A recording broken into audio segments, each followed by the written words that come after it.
नमस्कार, आपका बहुत बहुत स्वागत है आर्य टीवी नेशनल में और मैं हूं आपके साथ वर्षा शर्मा। और रुक करेंगे मध्य प्रदेश की खबरों की ओर। मध्य प्रदेश के मुख्यमंत्री डॉक्टर मोहन यादव ने बीजेपी के नए राष्ट्रीय अध्यक्ष के रूप में नितिन नवीन के पदभार ग्रहण करने पर उन्हें बधाई दी है। मुख्यमंत्री ने कहा कि नितिन नवीन का नेतृत्व पार्टी के लिए महत्वपूर्ण रहेगा और उनकी कार्यशैली से बीजेपी और अधिक सशक्त होगी। उन्होंने उम्मीद जताई है कि नितिन नवीन के मार्गदर्शन में पार्टी नए लक्ष्य हासिल करेगी और देश और प्रदेश में जनता की सेवा और विकास के कार्यों और प्रभावी ढंग से आगे बढ़ाएगी। मुख्यमंत्री ने नितिन नवीन को उज्जवल भविष्य और पार्टी की सफलता के लिए भी शुभकामनाएं दी हैं।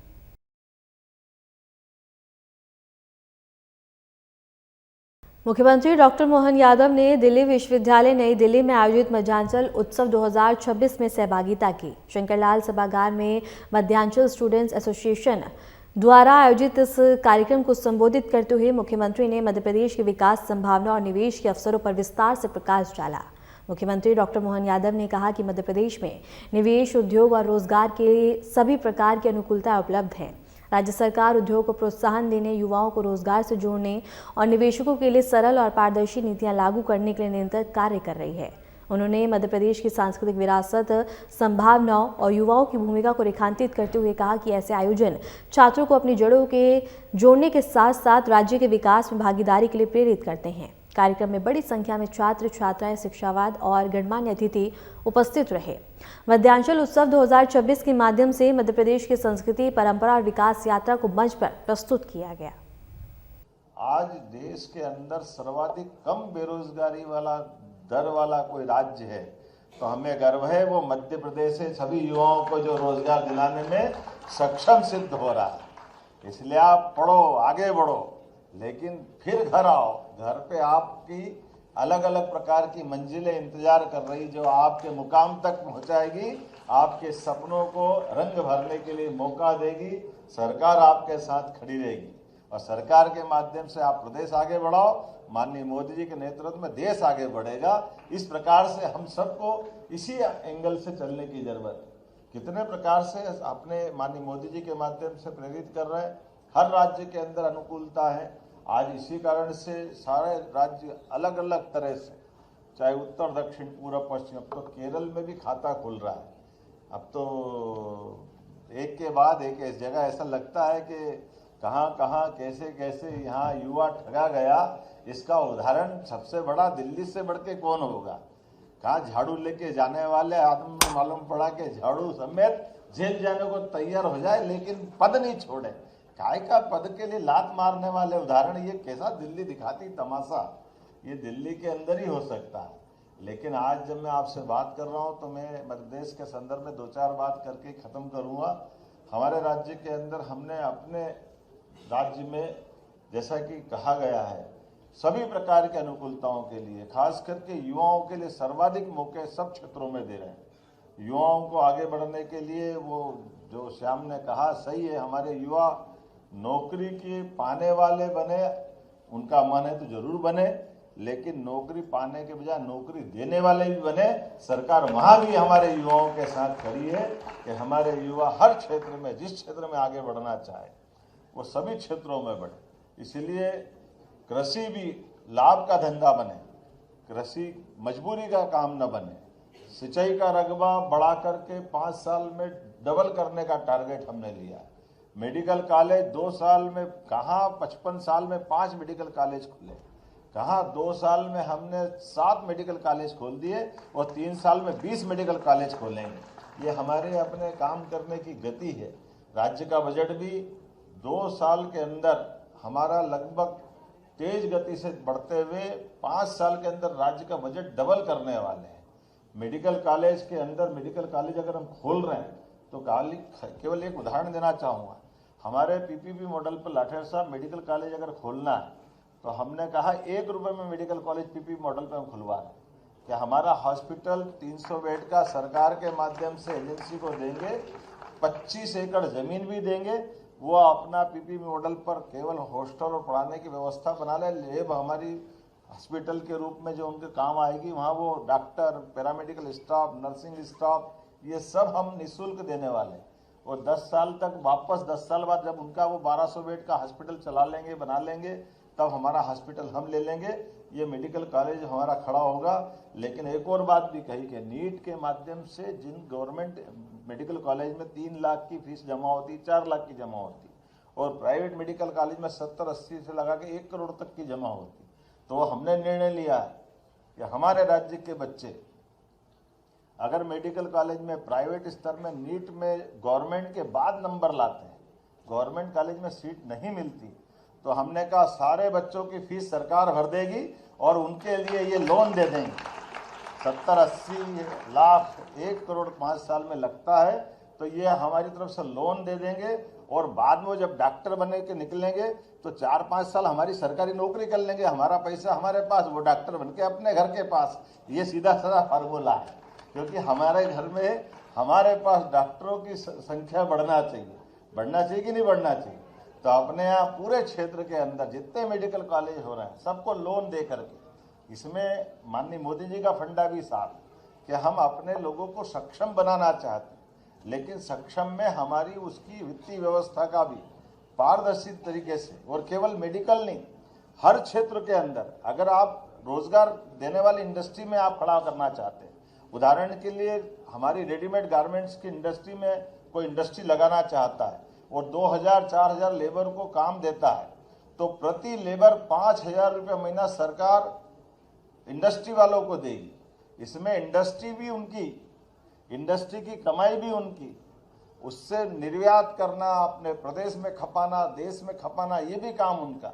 लेकिन चूंकि वो रोजगार दे रहे हैं, तो रोजगार देने के बलबूते पर बीजीएफ पर पर्सन हमारी तरफ से सरकार के माध्यम से इंडस्ट्रियलिस्ट को देंगे, वो युवा उद्योगपति को देंगे, ताकि वो अपने रोजगार के माध्यम से लोगों की जिंदगी बेहतर कर सके। इसलिए एक सेक्टर नहीं, अगर होटल खोलना चाहता है, होटल में भी बहुत रोजगार होता है, 50 करोड़ के होटल डाले 15 करोड़ माफ, 100 करोड़ के होटल डाले 30 करोड़ माफ, हॉस्पिटल डाले, हॉस्पिटल में 100 करोड़ का डाले तो 30 करोड़ माफ।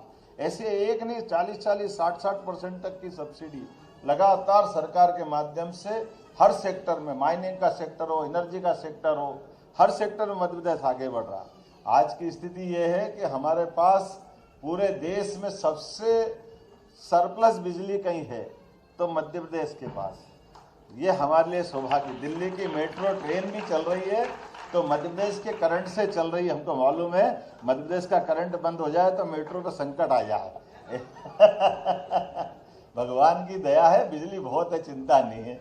लेकिन ये मान के चलो, जब बिजली दे रहे तो बिजली की दर भी कम दे रहे हैं। सबसे कम दर पर रिन्यूएबल एनर्जी कोई राज्य दे रहा है तो 2 रुपये 10 पैसे में हमारी राज्य के द्वारा देश को सप्लाई करने का काम हमारे द्वारा किया जा रहा है। थर्मल पावर इंडस्ट्री के माध्यम से भी 5 रुपया 10 पैसे का भाव, आमतौर पर बिहार से लेकर सारे राज्यों ने जब रेट निकाले तो उनके रेट ज़्यादा है, लेकिन हमारे यहाँ अपनी माइनिंग सेक्टर में भी सबसे ज़्यादा गति से माइनिंग सेक्टर के अंदर अपने भारत सरकार की गाइडेंस में सबसे अच्छे ढंग से रोजगार दिलाने के लिए सभी क्षेत्रों में।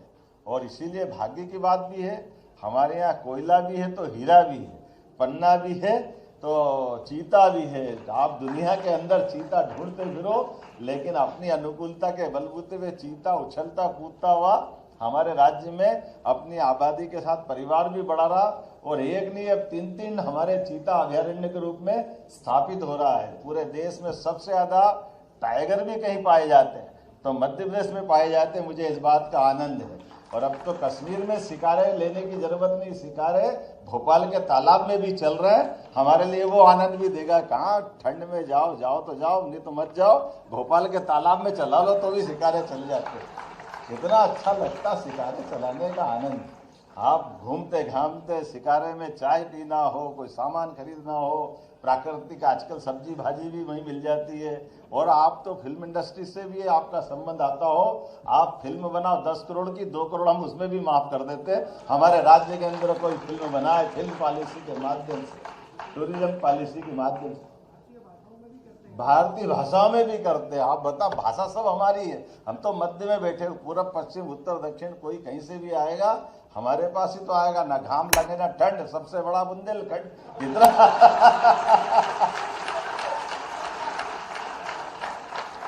इतना आनंद आता है। कहाँ कहाँ से जाते हैं, क्या करते हैं बताओ आप। आज के इस अवसर पर मैं बहुत देर तक बोल सकता हूँ, लेकिन आपको सबको देख के आनंद आ गया, लगा दिल्ली सफल हो गई, मजा आ गया अपना आज की यात्रा, आपका बैनर देख करके। तो मैं आज के इस अवसर पर ये जो आयोजन कर रही समिति, उससे मैंने पूछा कि आपका प्रबंधन क्या है, कैसे क्या करा। तो हमने कहा हमने मिलजुल के व्यवस्था कर ली। तो हमने कहा क्या व्यवस्था कर ली, तुमने जो आंकड़ा बताया उससे हमने कहा चलो ये तो हो गया, अगला मेरी तरफ से ले लो आप 2 लाख रुपए अगले कार्यक्रम के लिए भी आपको देने की घोषणा करता हूँ। आप लगातार बैनर बनाए रखें और इसके अवसर पर युवाओं को पढ़ने लिए आइए भैया। जोरदार हमारे यहाँ के दिल्ली विश्वविद्यालय के अभी है कि पहले थे, दिल्ली विश्वविद्यालय के पूर्व अध्यक्ष, आप जोरदार ताली बजाएं हमारे भाई के लिए। वाह, हमारे अच्छे नेता है, आज अपने बीच में उपस्थित है, आपका स्वागत अभिनंदन। तो ये हमारा बैनर काम करता रहे और इसके लिए जो बन पड़े जैसा चाहिए सरकार आपके साथ है। आज का खर्चा तो मेरी तरफ से ले लेता हूँ और अगला भी आप मांगो वो भी देने की घोषणा कर देता हूँ, कोई तकलीफ नहीं। तो मेरी अपनी ओर से पुनः आप सबका वंदन अभिनंदन, बहुत बहुत धन्यवाद। भारत माता की।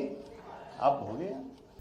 राज्य सरकार ने भोपाल को मेट्रो सिटी बनाने के साथ साथ शहर के अंदर विकास कार्यों को तेजी से आगे बढ़ाने की प्रतिबद्धता व्यक्त की है। सरकार का कहना है कि हर तरह की बाधाओं को दूर करते हुए योजना को समयबद्ध तरीके से पूरा किया जा रहा है। इस पहल से शहरवासियों को बेहतर इंफ्रास्ट्रक्चर, सुगम यातायात और आधुनिक सुविधाएं मिलेंगी।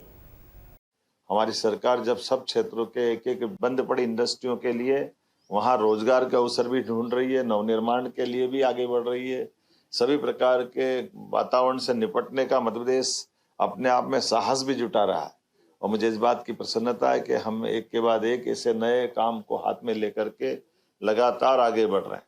ऐसे में भोपाल को मेट्रोपॉलिटन सिटी बनाने का जो हमने निर्णय किया है, तो मेट्रोपॉलिटन से बाकी दायरा तो इसको बढ़ाया हमने 6 जिलों से जोड़ने का, लेकिन भोपाल के अंदर भी विकास की बहुत बड़ी अलग अलग प्रकार की जहां जहां रुकावटें, उन रुकावटों के बाधा हटा करके हम इसको विकास के कारवां में कदम से कदम मिला के चलने के लिए प्रेरित करने का काम कर रहे हैं। आज के इस अवसर पर मेरा आना भी उसी कड़ी का एक हिस्सा था, जब हमने बीते साल इस जहर को हटाया और ये जो जानकारी आई कि पहली बार इस कैंपस में कोई मुख्यमंत्री आए, इस तरफ झांकना भी पसंद नहीं करते थे। कांग्रेस के शासनकाल में जो हालत हुई थी, मैं दोबारा इतना ही कहना चाहूंगा कि आइए हम सब मिलकर के यशस्वी प्रधानमंत्री के नेतृत्व में लगातार ऐसे कामों के आधार पर जब जहां कहीं कोई घटना हुई, दुर्घटना हुई, उस दुर्घटना से सबक लेते हुए भविष्य में ऐसी कोई दुर्घटना न घटे और ऐसी घटनाओं के बाद भी हमारा समाज अपनी धारा में बहता रहे, विकास का कारवां चलता रहे। सरकार का मतलब जीवंतता, और जीवंतता चुनौतियों को सहन करके साहस से आगे बढ़ने का अवसर देती है।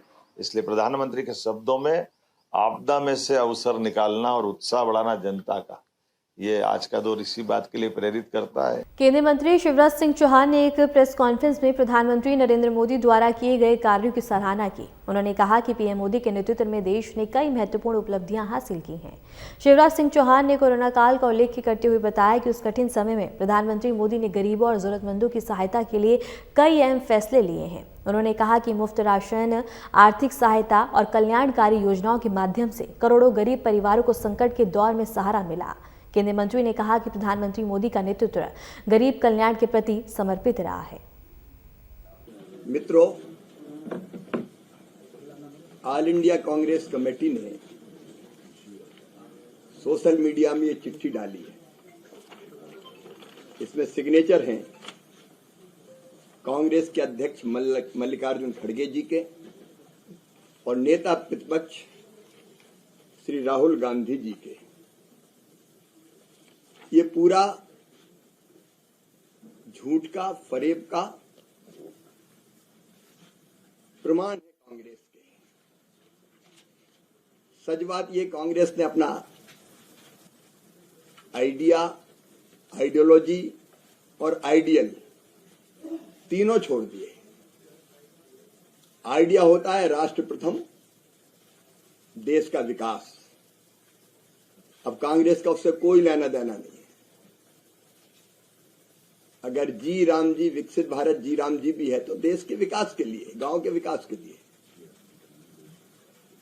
आइडियोलॉजी गरीब कल्याण, तो गरीबों से तो कांग्रेस का वास्तव बचा नहीं। 1971 में कहा गरीबी हटाओ, गरीबी हटा दी है। अगर 25 करोड़ गरीब गरीबी रेखा के बाहर आए हैं तो प्रधानमंत्री श्रीमान नरेंद्र मोदी जी की सरकार में आए हैं। और आइडियल कांग्रेस कभी बताती थी पूज्य महात्मा गांधी जी को, और बापूजी कहते थे सत्य सबसे पहला और अहिंसा। अब सत्य पर कितना यकीन है कांग्रेस को, यह तो मैं प्रमाणित करूंगा। झूठ की दुकान, फरेब की फैक्ट्री, ये लगातार कांग्रेस चला रही है, देश को भ्रमित करने का काम कर रही है। और मैंने तो आज और सोशल मीडिया पे 2 वीडियो देखे, उसमें भी आदमी नहीं दिख रहे, वो भी एआई जनित। मैं कहना चाहता हूं मल्लिकार्जुन खड़गे जी से भी और राहुल गांधी जी से भी कि वो झूठ फैलाकर, झूठ बोलकर, भ्रम फैलाकर, गलत जानकारी देकर कांग्रेस की जड़ें मजबूत नहीं कर रहे, खोखली कर रहे हैं। झूठ से काम नहीं चलेगा, झूठ की दुकान ज्यादा दिन चलती नहीं है। फरेब का पर्दाफाश होता है, सच सामने आता है। करना हो तो कोई ठोस काम करें। उन्होंने जो भ्रमित करने का प्रयास किया है, कहा जा रहा है मनरेगा की आत्मा नष्ट कर दी, हमने अधिकार दिया था। मैं आज आरोप लगा रहा हूं, राहुल गांधी जी, मल्लिकार्जुन खड़गे जी, आपने अधिकार दिया था लेकिन केवल कागजी अधिकार। क्या था बेरोजगारी भत्ते का प्रावधान मनरेगा में? कहते थे अधिकार दिया है, लेकिन डिस एंटाइटलमेंट क्लॉज डालकर ये हुआ तो नहीं, ये हुआ तो नहीं, ये हुआ तो नहीं। मजदूर ने काम मांगा लेकिन अगर उसने आके कहा नहीं तो नहीं मिलेगा, ये क्लास क्यों डाला था? आज मुझे कहते हुए संतोष है कि हमने उस क्लास को हटा दिया है। इस क्लास के रहते किसी को बेरोजगारी भत्ता मिला क्या? हाँ, एक बात जरूर उन्होंने सच कही। उन्होंने कहा कि मनरेगा से 10 करोड़ संपत्तियां बनी, उनमें से 8.5 करोड़ हमने बनाई, मोदी जी के नेतृत्व में बनी। अगर बनी तो बेहतर उपयोग करने की कोशिश हुई। मोदी जी तब थे जब कोविड में, मोदी जी जब प्रधानमंत्री तब भी थे, अब भी हैं। कोविड में 1,11,000 करोड़ रुपए से ज्यादा की राशि खर्च की गई। मनरेगा को बेहतर उपयोग करने के प्रयास हुए, लेकिन इसमें जो कमियां थी और बेहतर उपयोग करने का प्रयास हुए, इसके प्रमाण ही है कि हमने लगभग 9 लाख करोड़ रुपया खर्च किए। कांग्रेस ने लगभग, कांग्रेस और यूपीए की सरकार ने 2 लाख करोड़ के आसपास खर्च किए थे। लेकिन बावजूद इसके जब लगा कि अपने उद्देश्यों को पूरा नहीं कर पा रही, तब विकसित भारत के लिए विकसित गांव बने। इसलिए ये जी राम जी, विकसित भारत जी राम जी योजना आई। अब ये जो कह रहे हैं 4 झूठे आरोप, आज मैं उनको मीडिया के माध्यम से उनके झूठ का पर्दाफाश करना चाहता हूं। वो कह रहे हैं कि आपके काम का अधिकार छीना जा रहा है। कहां काम का अधिकार छीना जा रहा है? 100 दिन के बजाय 125 दिन के काम की गारंटी अगर दी है तो विकसित भारत जी राम जी योजना के अंतर्गत दी गई है। सरेआम झूठ बोल रहे हैं। और केवल काम का अधिकार नहीं दिया है, 15 दिन के अंदर बेरोजगारी भत्ता देना पड़ेगा। उसका कागजी नहीं, पुख्ता इंतजाम किया है। डिस एंटाइटलमेंट के क्लॉज को ही हटा दिया हमने। आपने कागज पर अधिकार दिया था, हमने जमीन पर उसको मजबूत करने का काम किया है। केंद्रीय मंत्री शिवराज सिंह चौहान ने एक प्रेस कॉन्फ्रेंस में वीवीजी रामजी योजना की विस्तृत जानकारी दी। उन्होंने बताया कि योजना गांवों के विकास और आधारभूत सुविधाओं को मजबूत करने के उद्देश्य से महत्वपूर्ण कदम है। प्रेस वार्ता के दौरान शिवराज सिंह चौहान ने कहा कि केंद्र सरकार का लक्ष्य देश को आत्मनिर्भर और समृद्ध बनाना है, जिसमें गांव, गरीब और वंचित वर्ग केंद्र में है। केंद्रीय मंत्री ने कहा कि उनकी सरकार गरीबों और वंचित वर्गों के कल्याण के लिए लगातार और प्रतिबद्धता के साथ कार्य कर रही है। फिर एक भ्रम फैला रही है वो निर्वाचित पंचायत के प्रतिनिधियों में कि केवल चुनिंदा पंचायतों को ही काम मिलेगा। मैं कहना चाहता हूं राहुल जी, ये कानून पूरे देश में एक साथ लागू होगा और कोई भी ग्राम पंचायत इसके दायरे के बाहर नहीं रहेगी। हर ग्राम पंचायत इस कानून के दायरे में आएगी और काम मिलेगा। नोटिफाइड एरिया, राहुल जी समझना चाहिए, कानूनी शब्द है। इसका मतलब यह नहीं कि किसी को बाहर किया जाएगा। तो मजदूरों को कह रहे हैं कि आपकी मजदूरी छीनी जा रही है।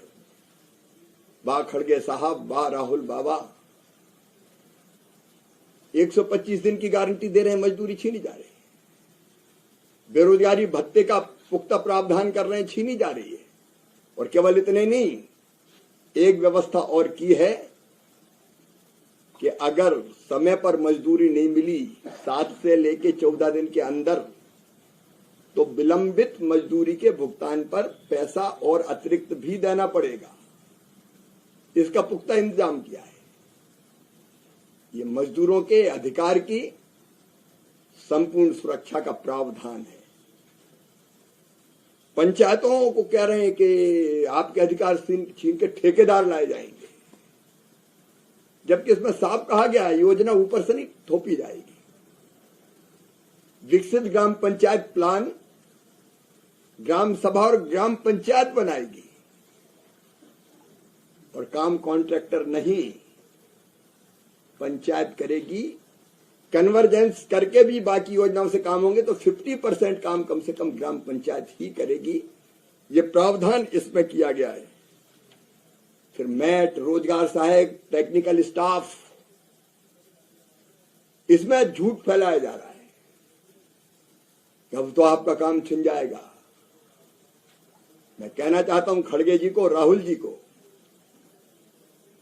कि प्रशासनिक व्यय 6 से बढ़ा के 9% किया है हमने,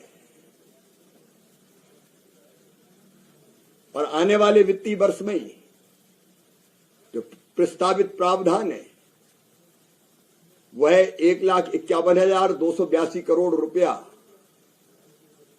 जिसमें 95,600 करोड़ रुपए से ज्यादा केंद्र सरकार देगी और 9% प्रशासनिक व्यय मतलब लगभग 13,000 करोड़ से ज्यादा इसके लिए दिए है कि मैट को, रोजगार सहायक को, टेक्निकल स्टाफ को ढंग से मानदेय तनख्वाह दी जा सके। और किसी का काम नहीं छिनेगा, ना मैट का छिनेगा, ना रोजगार सहायक का छिनेगा, ना टेक्निकल स्टाफ का छिनेगा, बल्कि समय पर ठीक मानदेय उनको मिल जाए। प्रशासनिक व्यय बढ़ा के इसका प्रावधान किया गया है। एक के बाद एक झूठ बोलने का काम, राज्यों पर बोझ बढ़ेगा। बोझ नहीं बढ़ेगा। मैंने बताया केंद्र सरकार पहले ही ज्यादा पैसा दे रही है। राज्य जो पैसा इसमें लगाएंगे 40% तो निवेश होगा राज्यों का गांवों के विकास के लिए, क्योंकि इसमें पूरी तरह से विकसित गांवों के लिए इंफ्रास्ट्रक्चर बनाए जाएंगे। सड़क हो, पुल पुलिया हो, स्कूल हो, अस्पताल हो, आंगनबाड़ी भवन हो, खेत सड़क हो, रोजगार मूलक काम हो, सेल्फ हेल्प ग्रुप के लिए कोई इंफ्रा बनाना हो, एफपीओज को बनाना हो, पैक्स को बनाना हो, वो सारे काम इससे किए जाएंगे। प्राकृतिक आपदा से बचने के लिए या जल संरक्षण के लिए संरचनाएं बनानी हो तो वो भी बनाई जा सकेगी।